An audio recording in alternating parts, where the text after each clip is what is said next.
Hey guys, welcome back to a new video. Finally Chelsea এটা match জিতেছে, আমরা match জিতেছি। ইউসিএল স্পটের হোপস এখনো আছে বেঁচে, যতজন হোপস রেখেছে, আমি তো রাখিনি ভাই। আর স্পেশালি লাস্টের 4টে ম্যাচ দেখে তো আমি একদমই রাখছি না হোপস কোনো। Specially Liverpool home, Newcastle away, এই দুটো ম্যাচ থেকে তো চেলসি জিতছে না, ফর শিওর চেলসি জিতবে না। তাও যদি হয়ে যায় তো by the grace of God, যদি কোয়ালিফাই করে গেল ইউসিএল এর জন্য, তো ভাই I will be very thankful. টটেনহ্যামের জার্সি পরে ভিডিও বানাবো, কথা দিয়েছি তোমাদেরকে। সো খেলাতে আছে, এবার তোমার লাইন আপসগুলো দেখে নাও। এটা হচ্ছে তোমার চেলসির line up and this one is Fulham's line up. একটা London derby win, first of all এটা একটা মানে ফিল গুড ফ্যাক্টর আনবে টিমটার মধ্যে, একটা কনফিডেন্স একটু হলেও, যেটুকুনি। নেক্সট দুটো ইপিএল ম্যাচ কাইসেডো মিস করবে because of the yellow card issue.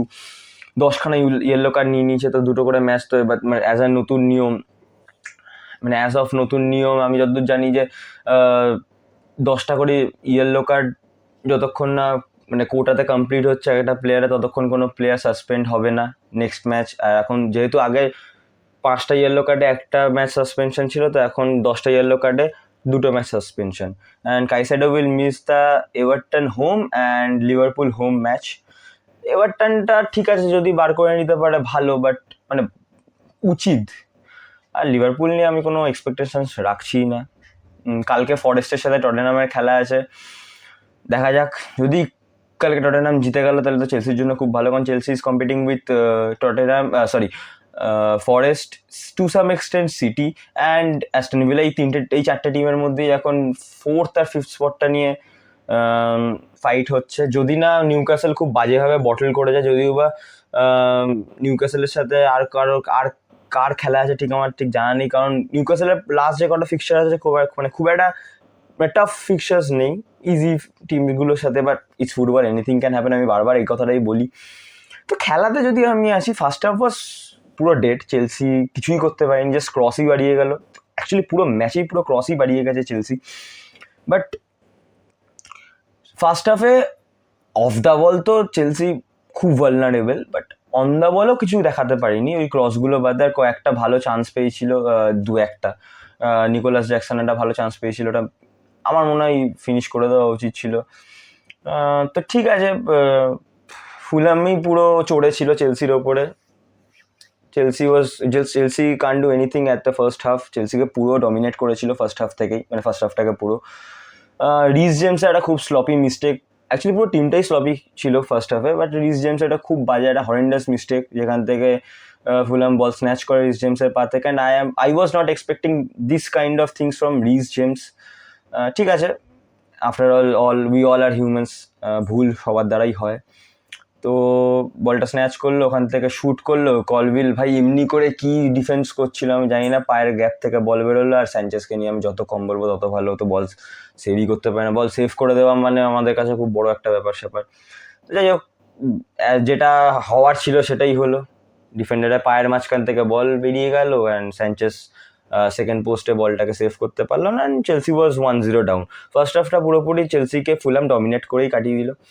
Second হাফে আমি বলবো যে আমরা অন দ্য বল ভালো ছিলাম কিছুটা, কম্পেয়ার টু ফার্স্ট হাফ আমরা অনেকটাই ভালো ছিলাম।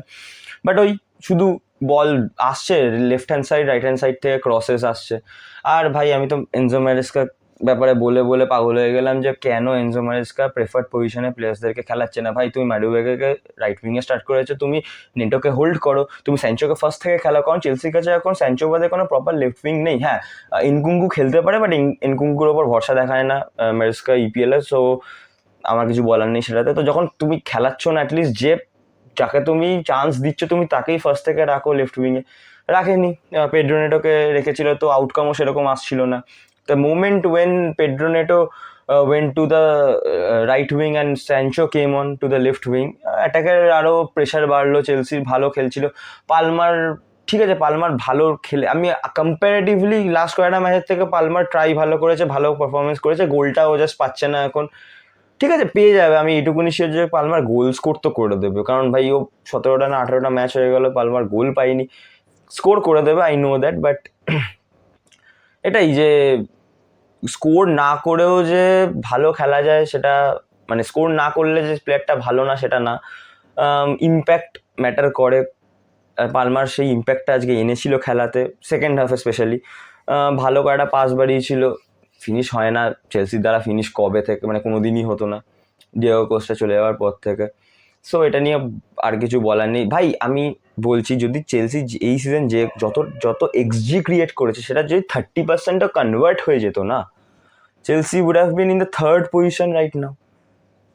কারণ ইপসুইচের সাথে দুটো ম্যাচ, যদি এবছর আমরা ইউসিএল খুব ক্লোজেস্ট মার্জিনে মিস করে গেলাম বা মিস করে যাই, তাহলে ভাই আমি ব্লেম করবো ইপসুইচের দুটো ম্যাচ। ইপসুইচের ওই দুটো ম্যাচে 6 পয়েন্ট দরকার ছিল, যেখান থেকে মাত্র 1 পয়েন্ট চেলসি কালেক্ট করেছে। মানে যাই হোক, যেটা হয়ে গেছে সেটা নিয়ে আর ভেবে লাভ নেই। আর কাইসেডো যে নেক্সট ম্যাচে নেই, নেক্সট দুটো ম্যাচে নেই, সেটা নিয়েও আমি এখন ভাবতে চাই না, অ্যাটলিস্ট আজকের জন্য। বিকজ আজকে আমরা জিতেছি, চেলসি হ্যাভ ওয়ান আর লন্ডন ডার্বি, আর আমি ওটা নিয়ে খুশি থাকতে চাই। I am very happy. আর ভাই টাইরিক জর্জের আবার একটা goal, second goal for Chelsea, মানে ওর ক্যারিয়ারের সেকেন্ড চেলসি গোল হলো। ভালো ফিনিশ করেছিল, খুব ভালো ফিনিশ করেছে, আমার তো দারুণ লেগেছে। যদিও বা ওকেও মাঝখান দিয়ে খেলাচ্ছিল, যদিও বা ও বেসিক্যালি রাইট উইংয়েরই প্লেয়ার, বাট রাইট উইংয়ে নেটো ছিল। ঠিক আছে, নেটোর ইম্প্যাক্ট বেশি, মানে নেটো ইম্প্যাক্টফুল বেশি ম্যাচে, তো ঠিক আছে নেটোকে রাইট উইংয়েই রেখে খেলিয়েছিল, তো এটার জন্য নো প্রবলেম। গোল আসে 89th মিনিটে, 1-1।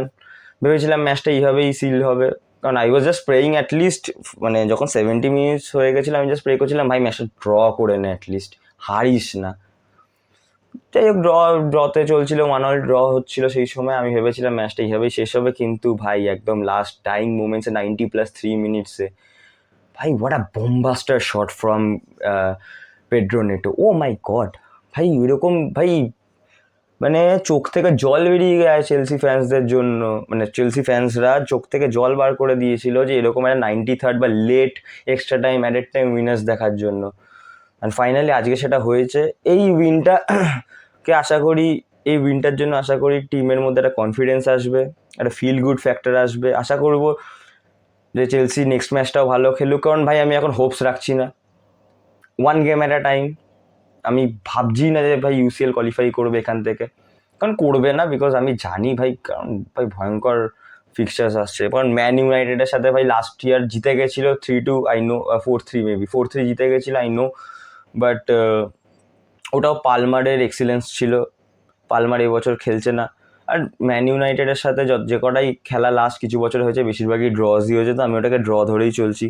এভারটনের ম্যাচটা জেতা উচিত, ফরেস্টের ম্যাচটা একদম লাস্ট, সেদিনকে যদি সিচুয়েশনটা এরকম ক্রিয়েট হয়ে গেল যে ফরেস্ট আর চেলসির last game week, last match of the season দুটো টিমের, আর যে জিতবে সে ইউসিএল কোয়ালিফাই করবে, তখন আলাদা ব্যাপার। আমি ওটা নিয়ে ভাবছি না, কারণ খেলাটা তখন প্রেশারে চলে আসে, তো সেই দিনে যে প্রেশার মেনটেন বা প্রেশার নিয়ে খেলতে পারবে সেই মানে জিতবে বা সেই কোয়ালিফাই করবে।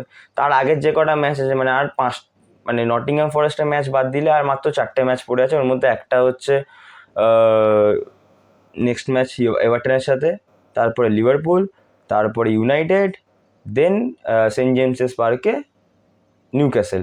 ওই ম্যাচটাই হচ্ছে ভাইটাল ম্যাচ আমার মতে, এই ইউসিএল যদি কোয়ালিফাই করতে হয় চেলসিকে। ওই ম্যাচটা যদি কোনোভাবে পুল আউট করে নিতে পারলো, তাহলে ভাই ভালো একটা পজিশনে চলে যাবে। কিন্তু তার আগে অবভিয়াসলি আগের মানে তার আগে যে ম্যাচগুলো আছে ওইগুলোকেও জিততে হবে। ইয়া, সো এটাই ছিল, ম্যাচটা জিতে গেছে Chelsea, that's enough, huge 3 points for Chelsea.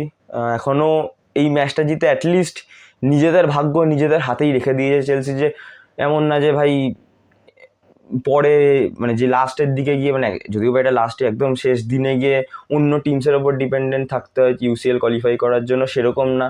যদি এখান থেকেও ভালো রেজাল্টস নিয়ে বেরোতে পারে চেলসি, তাহলে ইউসিএলে ডাইরেক্ট কোয়ালিফাই করে যেতে পারবে। এখনও হোপফুল তো আমি একদমই না, আমি তো হোপস ছেড়েই দিয়েছি।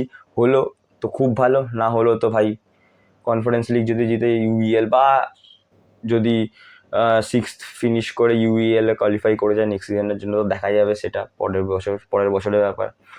So yeah, this was it for today. Like করে দিও ভিডিওটা, শেয়ার করে দিও, comments down below your thoughts, and হ্যাঁ সাবস্ক্রাইবও করো please. And always remember up the Chels. আর আজকে তো ফর শিওর আজও জিতেছি ভাই, উফ অনেকদিন পর।